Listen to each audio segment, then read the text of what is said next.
Hi everyone! We're here for a very exciting day today because we have the 4 co-founders of professional coin grading service, Pcgs, talking about the 30th anniversary of the grading service. Now, I don't think anyone would have expected 30 years ago for third-party grading in Pcgs to be as massive as it is now and to have had such an impact on the hobby. Today, we're going to talk with Gordon, David, Van, and JD, John, about Pcgs, where it was, where it's been, and where it's going. Guys, do you want to introduce yourselves?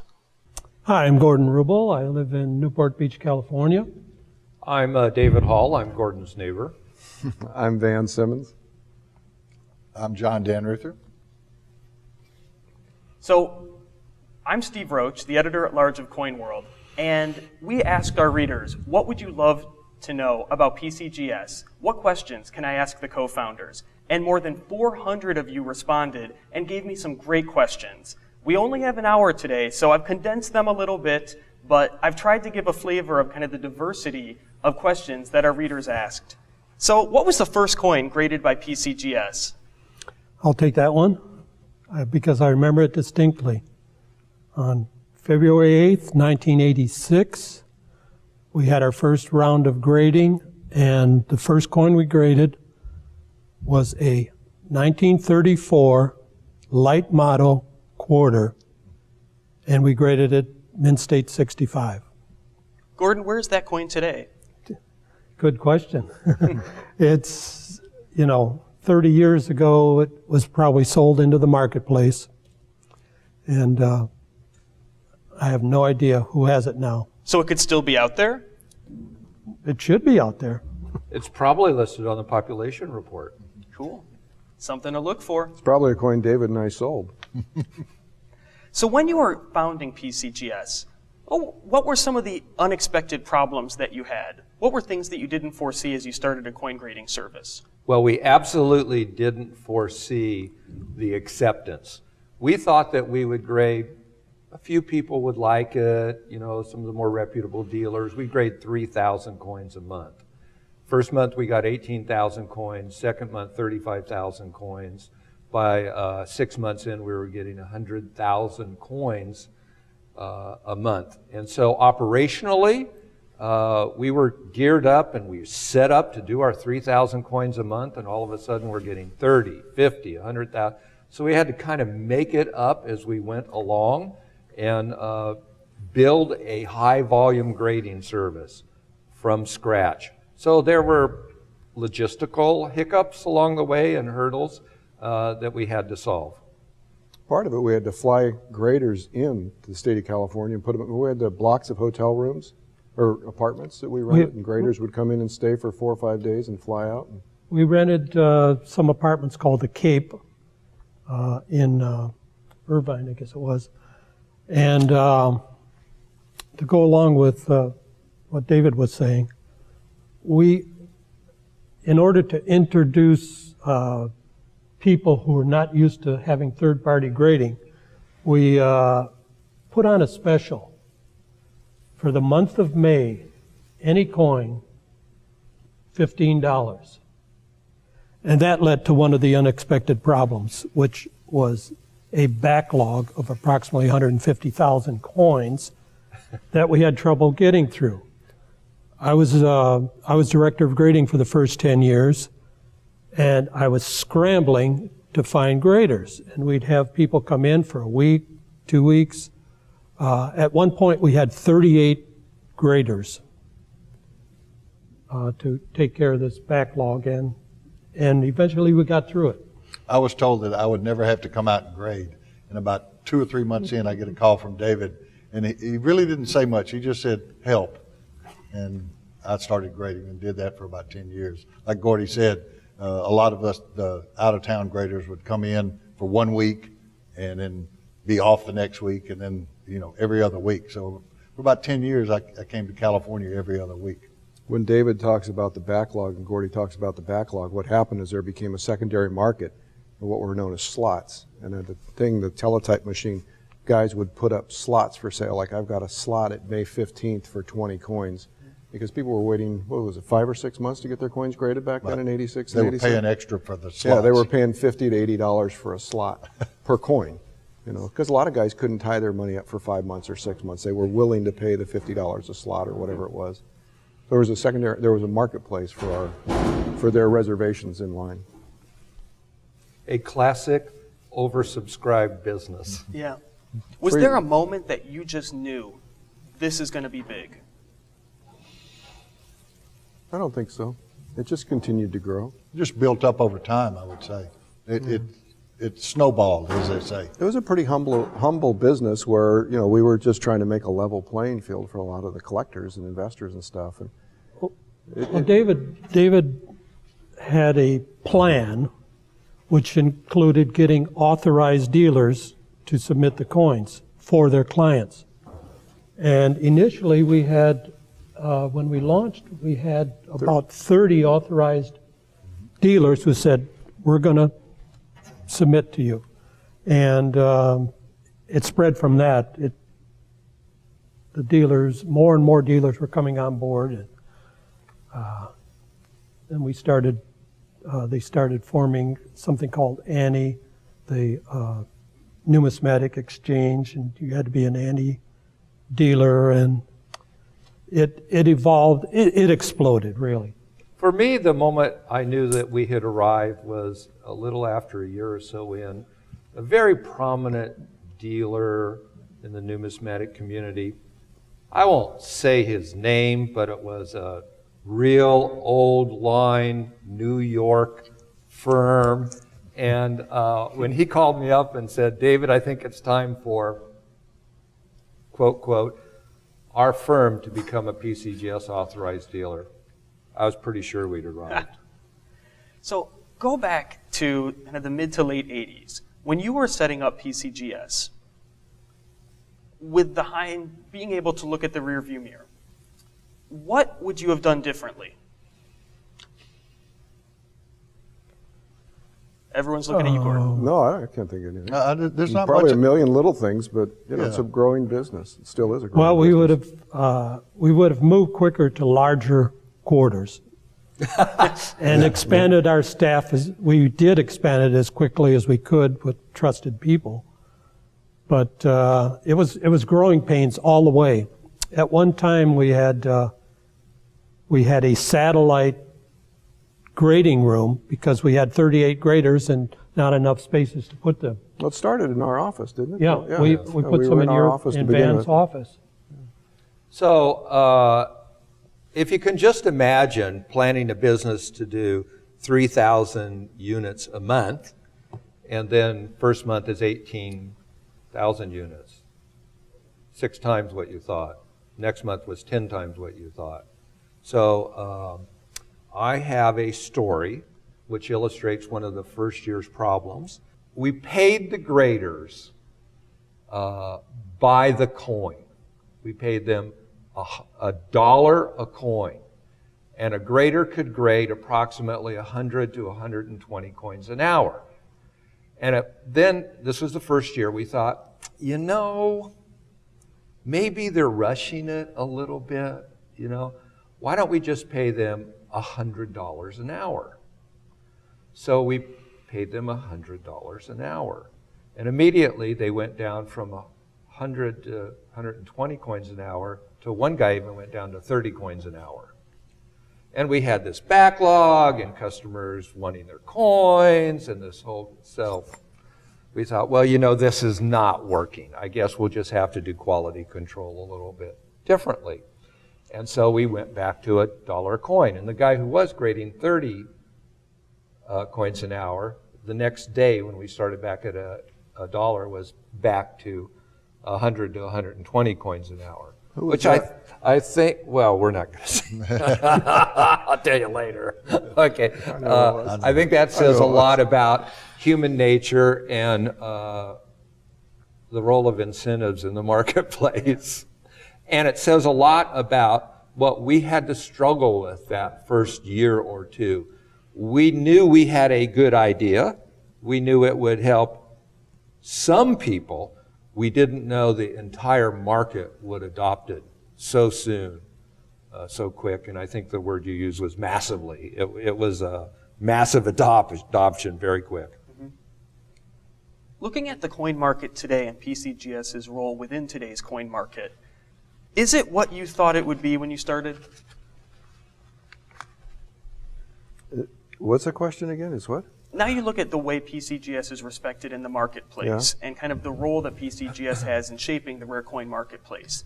Did you expect PCGS to have such a broad reach when you started it? Go ahead, Corey. I think the way we started, and it was David's idea, we actually started writing the ultimate coin book. And this, I have photo evidence that it started in the late 70s, but really picked up steam in the 80s. And we were meeting after the bourse would close, we'd go up to somebody's room and do our research and start trying to define all the terms and everything in this book. Anyway, but when David approached us on this idea, we were looking at the marketplace and said, oh, geez, the SEC's investigating this firm, and they're shutting down that firm, and they're fining this firm. We said, you know, what good is it writing this book if, you know, the coin market's going to self-destruct with all this bad publicity? So David says to me one day, and JD, I believe, he said, now, Gordon, if JD grades a coin 65 and you grade a coin the same coin 65, do you think the marketplace would accept it? JD, I said, sure. You know, they do now without grading. So David says, well, why don't we grade the coins? But what he said next threw us all for a loop. And he said, and why don't we encapsulate them in plastic holders, in tamper-proof plastic holders? I said, what? People want to, you know, hold their coins? Well, he says that'll preserve them. And that way we can guarantee the coins, which was key. To guarantee our work, which we do to this day. That brings up... Now, let me talk first here, because what happened, I remember at the time we were having a lot of trouble buying common date dollars in the great MS-65 through the mid-'80s. And we'd have to fly to coin shows, look at all these coins, raw coins. And a lot of dealers would send us coins because on the teletype machine we'd be bidding, you know, like 200, 500, whatever the price was. And I said to David one day, I go, you know, it doesn't make sense. I can buy coins from Gordy or JD or a couple other guys. When we get them in, they're graded right. 95% of them we agree with the grade and we buy them. The other guys, we have to return them all. The next day, David calls. He says, you know, let's go to Coco's for breakfast. We go over to breakfast. And he goes, you know, Gordy and JD and I, and, you know, we kind of all agree on the grade. What do you think if we started a grading service? And then he approached Gordy and JD and talked to them about it. And I mean, it was all his idea. He was the horse who ran with it, obviously, but it was a great idea because there were certain people who were conservative on their grading. Now, it's an interesting sidelight on this legend that we were trying to write a book, and it was one of the driving forces. So if you want to, and you tell me if this sounds familiar, have a condition census for every U.S. coin. If you want to have rarity listings, etc., okay, to you it might sound like, and actually that first thing that me and Gordy and JD, Bruce Amspacher, wanted to do, we have done. It's now called PCGS Coin Facts. Yep. Okay, that's what we were trying to do back then before the internet, when computer technology, you know, we were writing them out on little cards and things. You come to the problem of grade. If you're building a condition census, how do you agree on the grade? Okay, so that was one of the problems. And then Gordy mentioned it at the time, the early 80s. There's tremendous problem with misrepresentation of product in our industry, and it was not good for the long-term health of our industry. So we kind of married the two ideas together. So the original legend of the book is true. It's what me and JD and Gordy and Bruce Amsbatcher used to do, try to figure out how to do the book of everything. And then later on, with the help of Ron Guth, we built PCGS Coin Facts, which is what we wanted to do before the idea of grade got in the way. And the idea of grade was a problem in the market. So we took, 25 years to tackle that before we finished the book, so to speak.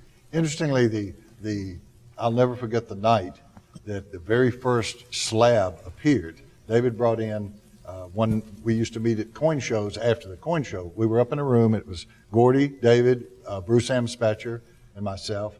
And David brought in a Type 1 holder, a common date Washington quarter. That would be interesting. We were talking about the first coin that was slabbed.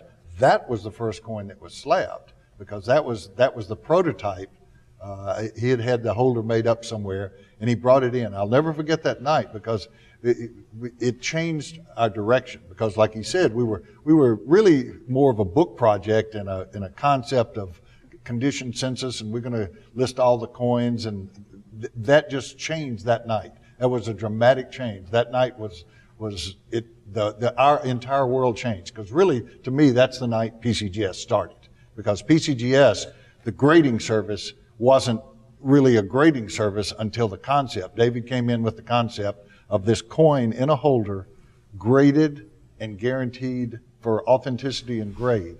And all of a sudden, all of our minds changed, from the book project. Like he said, that sort of got pushed to the side for a long time until Coin Facts came along. But the grading, obviously, the rest of that is history, how it developed into the grading service. But I'll never forget that one night of him bringing in the very first slab, because obviously the concept, was there, but this was actually a product, that we could actually put out. So many people watching this video don't know of a hobby before PCGS and before third-party grading and encapsulation. So many people watching don't know of our hobby before the internet. What's something from the late 70s, early 80s that you miss about the hobby? Well, I guess it was a group of good old boys meeting at weekend warriors, we called them. We'd meet at a coin show somewhere in the country, maybe even out of the country. And we'd buy and sell amongst ourselves, and everybody had their own ideas of what the grade and price, thereby the price would be. And sometimes you agreed with the person, sometimes he undervalued it or undergraded it in our eyes, and you did business that way. To answer that question, you have to look at the changes in the marketplace, the structure of the marketplace, and why coins are so special for all of collectibles. There is no other collectible market that has such a small spread between real dealer wholesale value and the quote retail or the public buying price. So those margins are way thinner. Now velocity picks up when margins go down, pretty classic economics, and that's what happened as a result of third-party grading, specifically PCGS. So one of the things I miss is what could happen then is when was our Houston A&A? 78. 1978, at a major auction, JD and I purchased a coin for $260 that we sold 2 days later for $6,500. And now in certified grading, you can't do that. I guess you can. The Overton half that just got discovered. Yeah, it happens, but it's rare.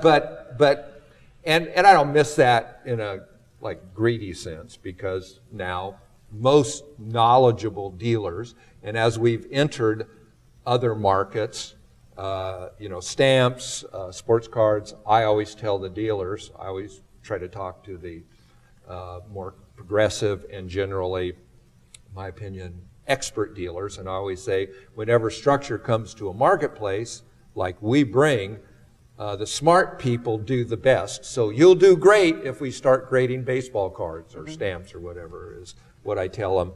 And that's kind of what happened. It's helped especially the smart and ethical dealers because volume has increased so much.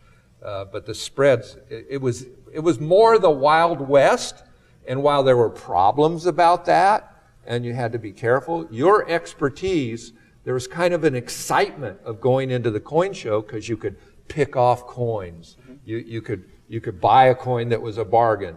It's harder to find, although at the time, you know, some very smart people like David Bowers would say there's no bargains in numismatics. You get what you pay for. And it's still true, and it was kind of true then. However, there was less structure. The information was more guarded. So if you were a real expert, you could go in and apply that Wild West kind of excitement. Now it's a lot different. That's the way it is in most collectibles markets, except the ones that we've entered. You know, we've made more of a level playing field for people. They don't have to be experts, you know. But in other fields of collectibles, it's the experts are in there and they can pick stuff off every once in a while. And then we had the coin shows, which were, as Gordon said, the weekend warriors. And you do know about the, this is a rest in peace, Bruce Amspacher, founder who's no longer here, comment. He explained the wild, wild west of the coin shows back in the days before PCGS. He said when he was telling his readers of his newsletter, if you go to a coin show, you have to be cognizant when you purchase a coin of the coin show 30, 30, 30 guarantee. And what is that? When you buy a coin, the guarantee at a coin show is 30 seconds, 30 steps, or 30%. So a lot of people have asked me questions about what happens in the grading room. It seems like a very mysterious place for people who haven't been inside of one. And a lot of questions involve counterfeits. Collectors are nervous about them. And one of the most amazing things about PCGS and third-party grading is that it has taken out the majority of counterfeits even from the marketplace. But as new counterfeits enter the marketplace, how is PCGS staying ahead of the game? Hang on. We have to give credit where credit's due. We're going to have the person answer this who's been in the grading room for 30 years. And I just want to say something. For 30 years, we've had one person in the grading room, the Rock of Gibraltar, one of the greatest graders of all time, respected by all of his peers. So the three of us would like to thank Gordon Wrubel for all he does. He's 72 years old, and he's still got one of the best eyes in the business. He's there every day. I'm sure he can tell you, Steve, what happens in the grading room. Well, first of all, a long time ago, because we had to block out the windows because the sunlight interfered with our looking at the coins under high intensity, it became known as the mole hole. And it's still known as that today because there are no windows. So it is dark, it is mysterious. When guests come to see what it's like, you know, it's like, oh, you know, everybody's got their light over their station, but there's no overhead lights, so it's dark. And very mysterious. And here's these guys sitting there looking at the coin and then punching something into their computer, punching their grade in. So I can see how an outsider who's never experienced it would find it almost odd. But further, the counterfeit question, you know, they've been coming up with new counterfeits, especially lately. We'd get them all the time, but most of them, you could tell that arm's length that they were counterfeit. I mean, U.S. coins, world coins. Lately, the counterfeiters have refined their methods, and we're finding this especially in early copper coins recently, they actually can almost duplicate a Sheldon dye variety to perfection by creating finding a host coin, a genuine large cent, half cent, whatever, and making a transfer die off that shows all the bumps and bruises and all the die characteristics almost perfectly.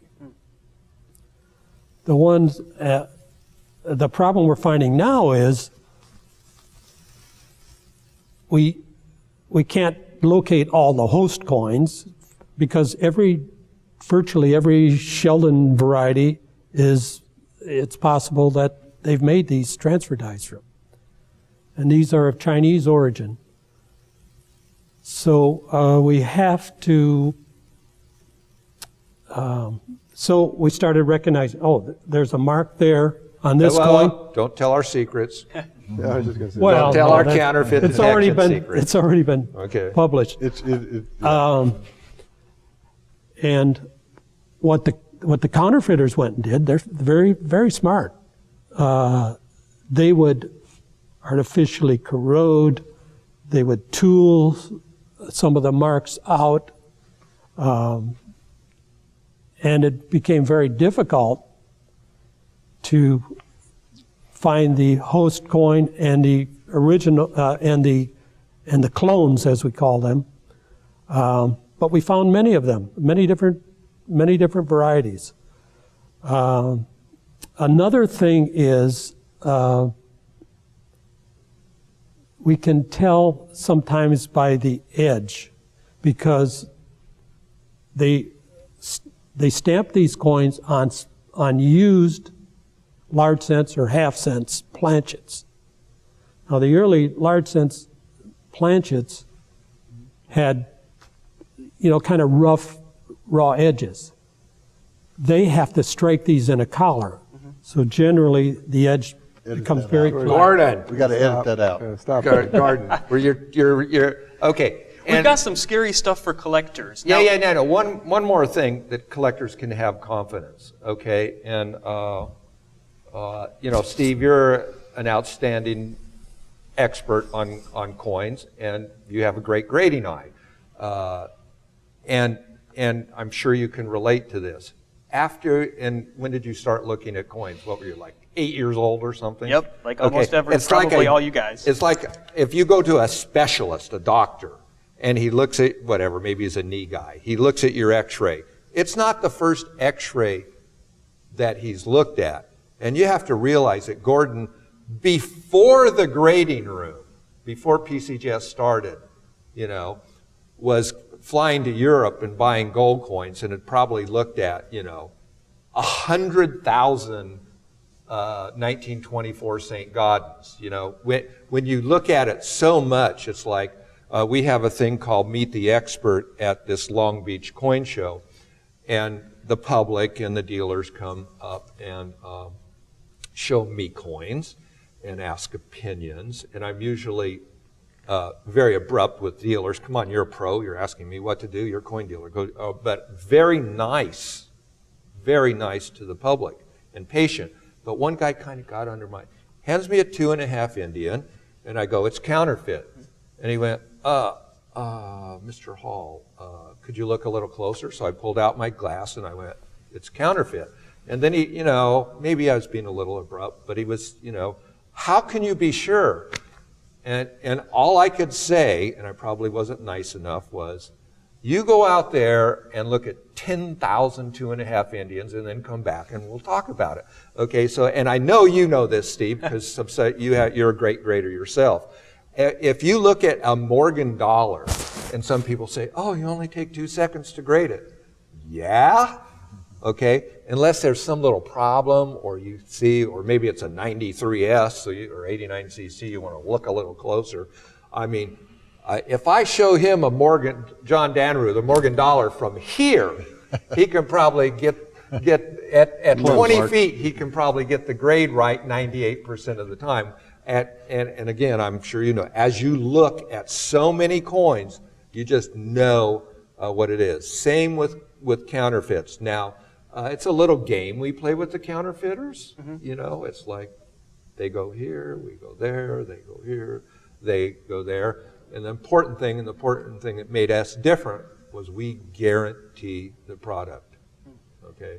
So a lot of people go, well, how do I avoid the counterfeit issue?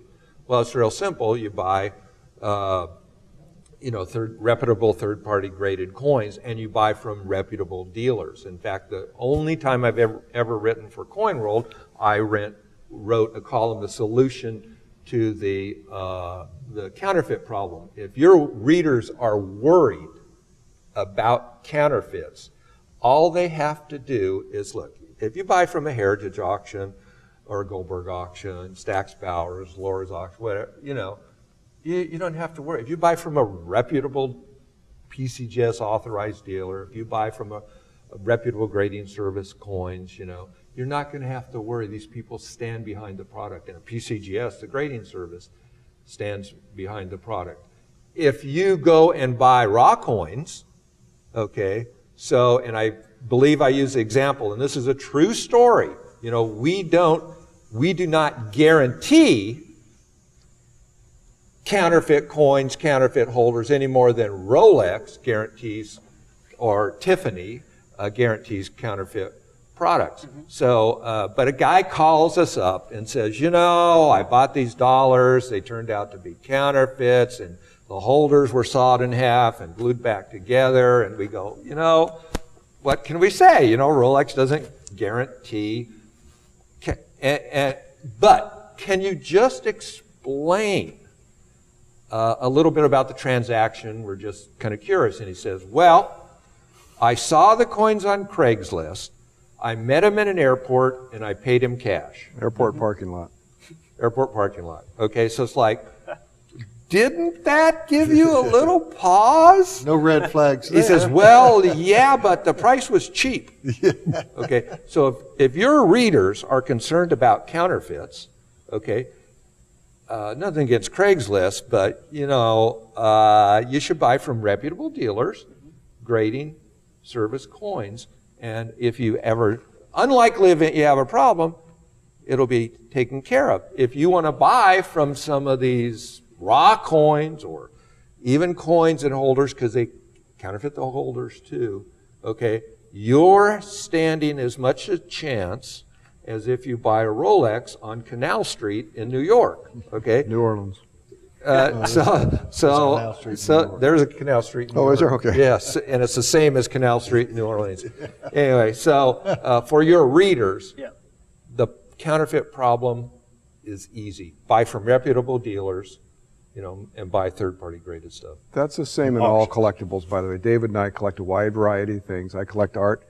I went to 2 or 3 great art dealers. I collect pottery. I went to one guy that I think is the best in pottery. I mean, you collect different things and you go to specialists. There's no free lunches. You're not going to go buy something wholesale. You have to pay what the going market is for great things. People think they can save 20% or 10% or whatever buying it on Craigslist. This is what happens. So with counterfeits, it's very black and white. A coin is counterfeit or it's not. But a lot of our readers had questions about questionable toning, artificial toning. Do you have any hints or tricks that people can use to detect that? 30 years of looking at 30 million coins. Yeah. Well, It's like a refinished piece of art or a refinished antique firearm or something else. You just look at enough of them, pretty soon you learn. Here at each Long Beach show, there's a Heritage auction, and they have lot viewing, and I'm sure you've looked at the coins. And there's no charge to look at the coins. In fact, they'll let you look all day if you fill out the little card with your email address on it, okay? So look at some coins. Look at coins that have been graded by PCGS and look at the toning.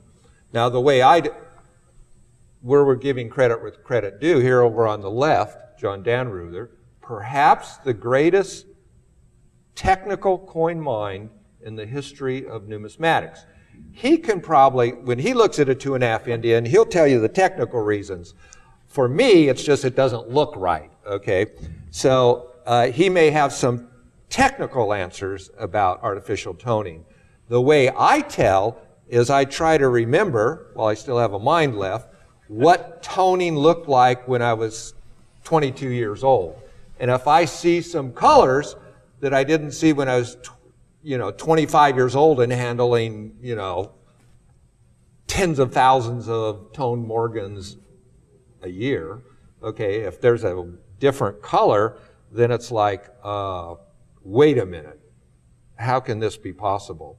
And we have, there's a great tone story. When PCGS first started, they called me down to the grading room. There's about 20 Washington Carver halves that were all green, all exactly the same weird green color, which I had never seen, and everybody in the grading room thought it was artificial toning. So, well, gee, what should we do? Should we body bag the whole order? I go, yeah, this guy sent them in. They're AD them all. So we did, and we sent them back. 4 months later, they called me down to the grading room, and there's 20 Washington Carver halves, all this weird blue toning. So I guess they tried green, it didn't work, then they tried blue. But let's let John talk about some of how to do it. But again, for your readers, if they're worried, buy from reputable dealers, buy PCGS coins or third-party coins. Well, toning has obviously been a big issue like counterfeits, but when we see an original coin, like David said, he knows what those coins looked like 20 years ago, 30 years ago. So there's really not a problem with original color because it lies on the coin in a particular way. And that's just like a counterfeit gold coin just by looking at it. The same thing is true with original color. I don't like to call it artificial toning because it's not really artificial. All toning is natural toning. What happens is we call it second toning. A lot of times in the grading room, if a coin's totally original, we all know it. We look at it and go, boy, that's just perfect. It's got beautiful, it's lying, and everybody can tell that. The second toning coins, we divide into two categories. Second, natural toning over a long period of time.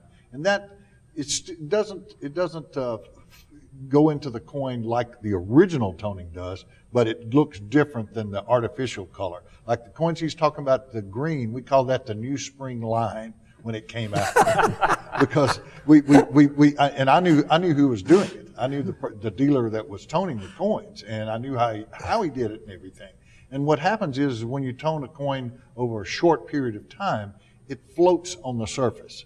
So the graders will look at a coin, and if that toning is of a funny color or it floats, they call it questionable color. Because there can be original coins that take 20 or 30 years to tone like that, but most of the time that's a short period of time that the coin has been toned. And it floats, it looks different. It's very difficult to describe. It's like I try to tell people, they said, how do you know this coin's a proof? Well, it's got the watery look. And they said, well, what are you talking about? Well, it's something that the difference in a DMPL dollar and a proof, the DMPL dollar has a certain look, the proof has a watery look. And it's very difficult to verbalize, but we know what it is. And so, the same thing is true with the artificial color versus second toning. Second toning, natural second toning, we'll grade the coin. I mean, unless it's just horrible looking, I mean, sometimes the toning's so ugly that they'll no grade it for that, or actually, I guess, net grade it. But it depends. We do have a environmental damage. If it's so crusty and dug into the surface, then it's not ruins the coin, but kind of ruins the coin. Well, John, that brings up a great question that somebody asked. We had a lot of very specific questions, but one involved 1907 St. Gaudens high relief gold. And PCGS differs from another grading service in calling them proofs. A reader asked, what's the reality about the high relief 1907 proof gold? Do proofs really exist? You ready for this? Go ahead, JD. I'm going to make it short because I could talk for an hour. Roger Burdett has actually done all the research on this. If you go back and read his books about it, they did not make proof high reliefs. What they did is they struck them several times, but the coins that have been called proof use a collar that was used on the ultra high reliefs. So they're using that as their diagnostic, as the main diagnostic.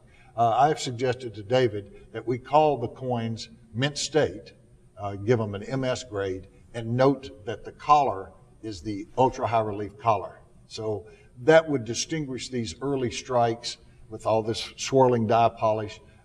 They did not strike them as proofs, although in doing research, Waldo Newcomer bought from the Charles Barber estate several pattern high reliefs with different curvatures and paid $50 a piece for them in 1917. Those coins have never been identified.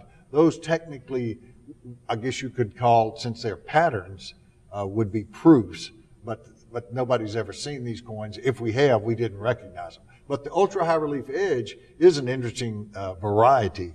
And that's what, if we do decide to recognize it, we'll recognize it as a variety. And I believe only the flat rim high reliefs use that ultra high relief edge. So it's possible in the future we could recognize them as a distinct variety, but grade them mint stamp. That's the great technician's answer. I'll be more blunt. We don't call them proofs because we don't think they're proofs. Fair enough. A lot of questions involve the future of grading and the future of the hobby. And something that you see come up every couple years is moving towards a 100-point grading scale. Now, PCGS moved a little bit in that direction with the introduction of plus grading, but do you see any changes in the grading scale going forward? Do you think that a 1 to 100 grading scale makes sense?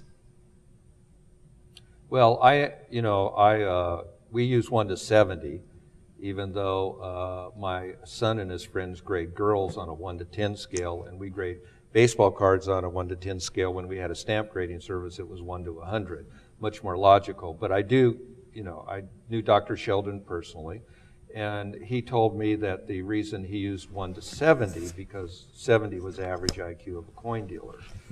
So your comment that we moved a little bit in that direction with addition of plus grading is interesting, and we started that in April of 2010. However, plus grading, and we just won a lawsuit over this, plus grading has been around in our marketplace since the early mid-1970s, when you'd go and you'd see a coin and it would say 60 plus plus or 65 plus, and dealers would put their description of plus grading, and it's just a coin that's in between. I personally don't, I might be wrong, but I personally don't see a need for decimal grading. John? It's possible in the future that we attempted computer grading at one point, and it's possible that what we could do is give an overall grade, and I don't know whether it'd be on a 70-point scale or a 100-point scale, but quantify certain things as luster, which could be done by a computer, the actual number of marks. Again, a computer can do things that a human eye cannot do. We can't count minuscule marks or value the size of the marks, but a computer, sometime in the future, maybe that's very possible that could happen. It couldn't happen with humans because humans can't discern those minutia that a computer does. But a computer can definitely do things like, the amount of reflectivity, luster, and things like that, count the number of bag marks, things like that. So it's possible that, I know that one of the questions was about a report card for the coins, and that possibly could happen in the future, but it would have to be done by a computer. We did attempt computer grading in the late 80s. We had a brilliant scientist named Luke Rain came down and said, we want to find out if computers can grade coins. And we set him up in his own lab off-site from PCGS. Up in the mountains. And he did his experiments. He actually had one near PCGS where he did a lot of his work. And me and a couple of the other graders would occasionally visit him in his lab, and he'd ask us how we grade a coin, and he'd turn on the light, and I says, well, we like this one, and check it all around, and kind of. So he came up with the way to do it was to photograph the coin at different angles, just like you're rotating it in a light. And he created a machine that did a pretty good job on walking Liberty halves and Morgan white, dollars. white silver dollars. But when he tried to put anything with any kind of reflectivity under those circumstances, it blew out a grade that it would call something that's 65 a 45 or something. The computer could not compute what the human eye, the beauty of the coin, the human eye can see.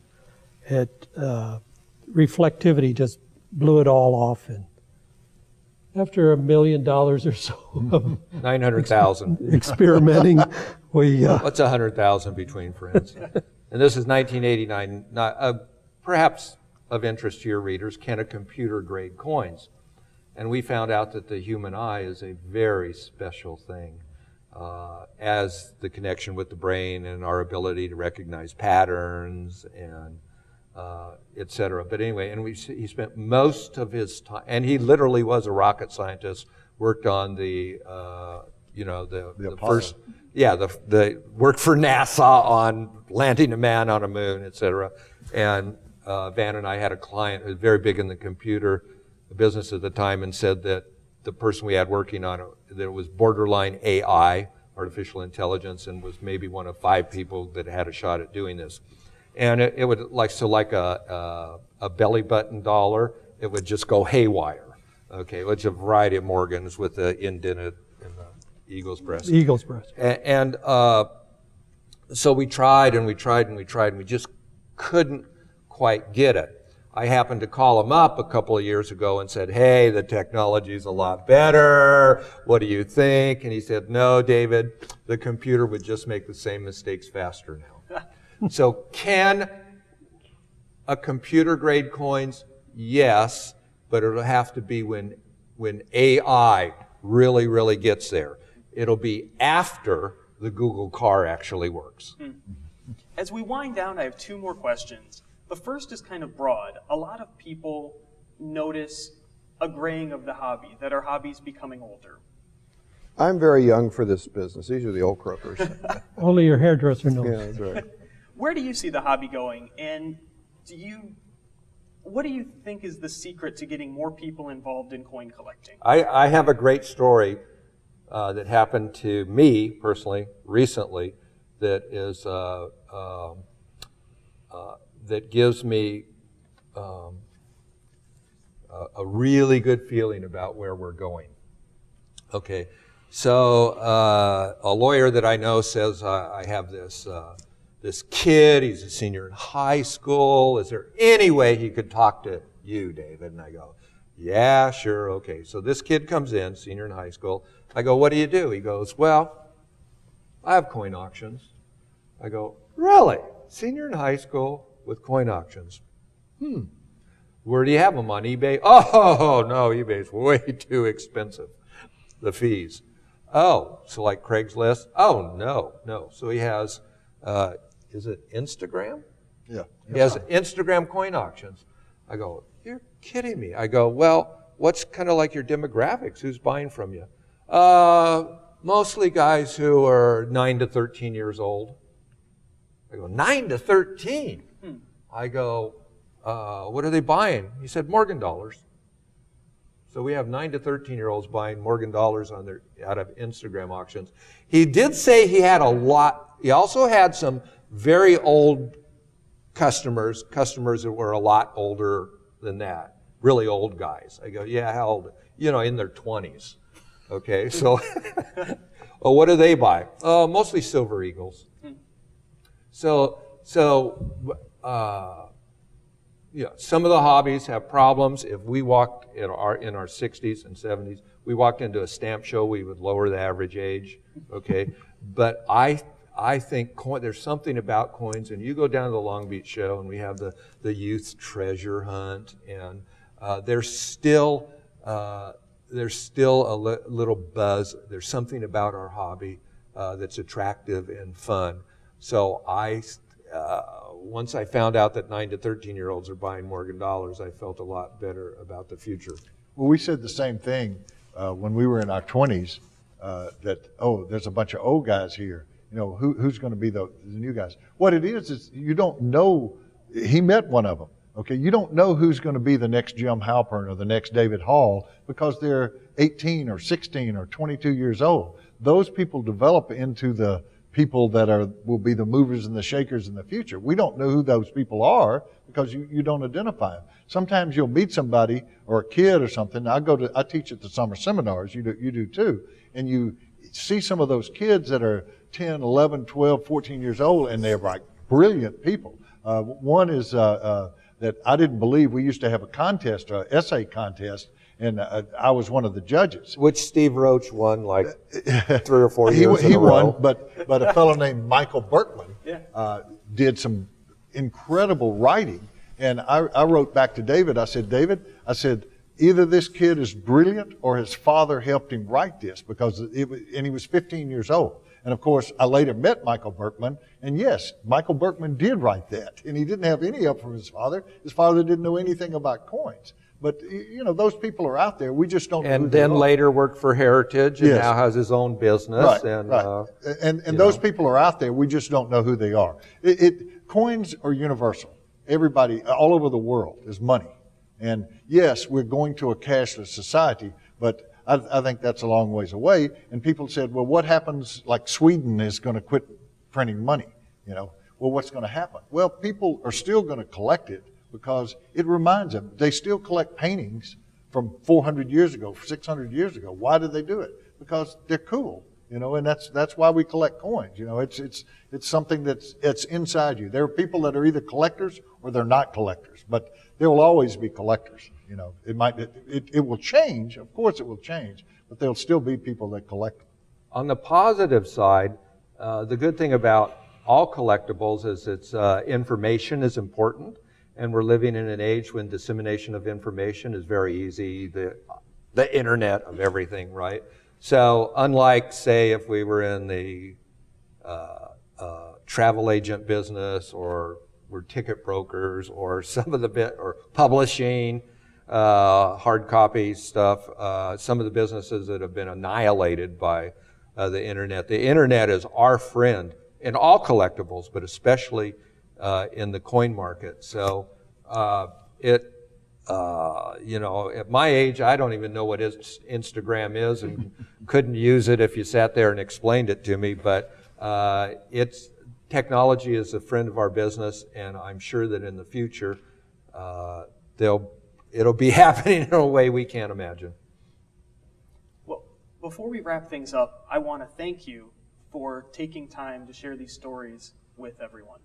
It's been a wonderful hour, and I want to congratulate you on the 30th anniversary of PCGS. Thank you. Now, as something we've mentioned, we all have stories about who brought us into the hobby. Is there anyone specifically, and I'd love for each of you to answer this, who you credit to bringing you into the hobby or developing you into the numismatist you are today? Gordon, do you want to start? Well, my father didn't collect coins. My grandfather didn't collect coins. I started collecting coins because I found them fascinating, finding pennies in circulation. And then there's the blue book that you tried to fill with all the dates. So in the 50s, I just was fascinated by what I could find. I found a Liberty Head nickel one time, and I thought, wow, I did too. 1905. And it just, of course, during my teenage years, my coin collecting and looking through circulation kind of came to a pause, and It's called Girls. until Betty and I got married. and then I got back into it in the early 60s, and it just evolved. And yes, there were influences along the way. For instance, I was working for TRW for 12 years, about to vest my retirement, and 6 months away from it. And a local coin dealer in Michigan had a big coin outfit, came up to me and says, why don't you come and work for us? We need to have a numismatic department. They're mainly a bullion firm. Anyway, it kind of took me by surprise, although I was going to auctions and coin shows and even taking tables at smaller shows around Michigan. But it got me to thinking, well, I got family, I got kids, about to vest my retirement. So I talk it over with Betty, and so I go back to him, and I said, "You'll have to pay me at least what I'm making now." and that was in 1974, and the rest is history. The best move I ever made. And like David says, can you believe they pay us for doing what we love? How about you, David?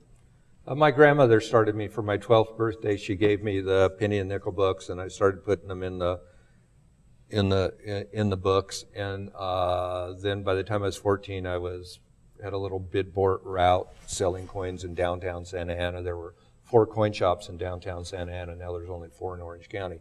But interestingly, there's this the coin boom. There was this explosion of leisure time and discretionary income after the war, and you could find coins in circulation up through 64, 65. My grandmother was one of those people who found coins in circulation, and she would trade with her friends, some of whom had grocery stores. One of her friends, a woman who had a grocery store, found a 16D dime in circulation, coming in change in the grocery store.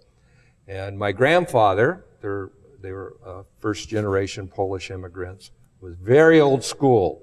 He would not let my grandmother pay a premium for any coin. She could only find them or trade them with her friends. A dime for a dime, a nickel for a nickel, a quarter for a quarter.